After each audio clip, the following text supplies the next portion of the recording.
আমি এর আগে দেখেছি হুজুর আপনি সবসময় বলেন কিন্তু এরা থাকে না। এখন আমি রমাইশ করেছি যে কোনো অনুষ্ঠানে উপস্থিত স্বাক্ষর হয়, টিচারদের তালিকা দেওয়া হয়, জনে উপস্থিত স্বাক্ষর করে। এখন আপনি বলার কারণে বন্ধুর দিন ওরা অনুষ্ঠান করতেছে, তাহলে বন্ধুর দিন ওদের করার ইচ্ছে ছিল না। টিচাররাও যদি না থাকে জিনিসটা সুন্দর হবে না। ওরা অনেক টাকা পয়সা খরচ করে পরিশ্রম করে আগ্রহ নিয়ে মেয়েগুলো অনুষ্ঠানটা করতেছে। তো এখন আমি বলছি করে দেখি না ঠিক করা করে বলছি সবাই টাকা বলছে আর কি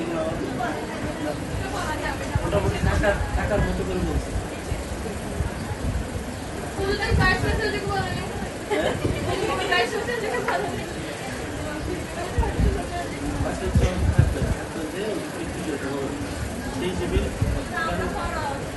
সেখানে যাবে না। আর তোমরা প্রয়োজনে ওনার বক্তব্যটা একটু আগামী দিয়ে দিবে। সর্বশেষ তো পৃথিবী সুন্দর আছে বন্ধ করেছিলাম আমাকে আচ্ছা আচ্ছা